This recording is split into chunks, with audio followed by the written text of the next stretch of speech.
One thing that keeps me puzzled, despite having studied finance and economics at the world's best universities, the following question remains unanswered.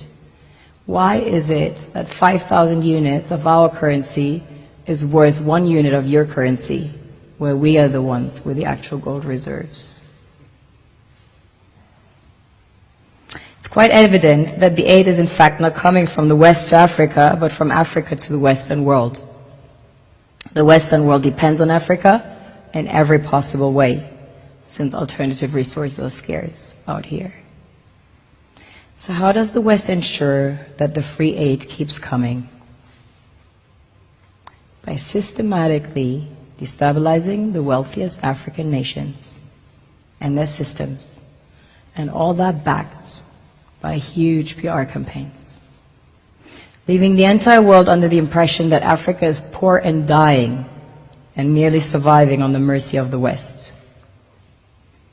Well done, Oxfam, UNICEF, Red Cross, Life Aid, and all the other organizations that continuously run multi-million-dollar advertisement campaigns depicting charity porn to sustain that image of Africa globally. Ad campaigns paid for by innocent people under the impression to help with their donations. While one hand gives under the flashing lights of cameras, the other takes in the shadows. We all know the dollar is worthless, while the euro is merely charged with German intellect and technology, and maybe some Italian pasta. How can one expect donations from nations that have so little? It's super sweet of you to come with your colored paper in exchange for our gold and diamonds. But instead, you should come empty-handed, filled with integrity and honor. We want to share with you our wealth and invite you to share with us. The perception is that a healthy and striving Africa would not disperse its resources as freely and cheaply, which is logical. Of course, it would instead sell its resources at world market prices, which in turn would destabilize and weaken Western economies, established on the post-colonial free meal system. Last year, the IMF reports that 6 out of 10 of the world's fastest growing economies are in Africa, measured by their GDP growth. The French Treasury, for example, is receiving about $500 billion year in, year out, foreign exchange reserves from African countries based on colonial debt they forced them to pay. Former French President Jacques Chirac stated in an interview recently that we have to be honest and acknowledge that a big part of the money in our banks comes precisely from the exploitation of the African continent. In 2008, he stated that without Africa, France will slide down in the rank of a third world power. This is what happens in the human world, the world we have created. Have you ever wondered how things work in nature? One would assume that in evolution the fittest survives. However, in nature, any species that is overhunting, overexploiting the resources they depend on as nourishment, natural selection would sooner or later take the predator out because it offsets the balance.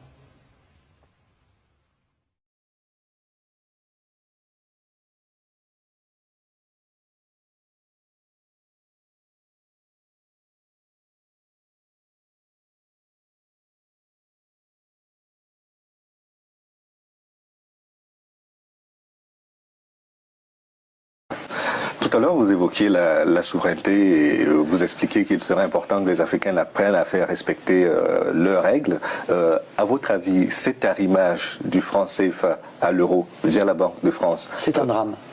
c'est un drame pour l'économie africaine. C'est un drame. Déjà, c'est un drame pour nous.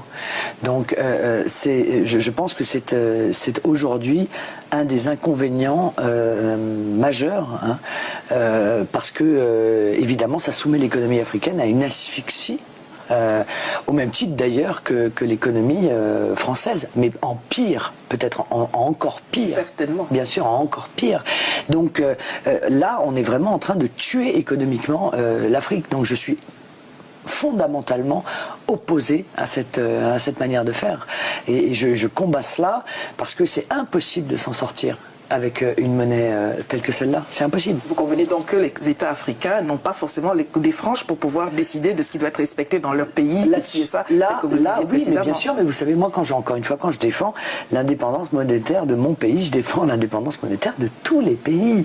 Je considère que toutes les nations ont le droit d'avoir une monnaie. C'est même un des éléments de la souveraineté. La monnaie, voilà. Et donc, je suis cohérente. Je veux dire, je considère pas que des pays ont des droits et que d'autres n'auraient pas les mêmes. Tous les droits que je réclame pour mon peuple et pour mon pays, je le réclame pour tous les peuples et tous les pays du monde.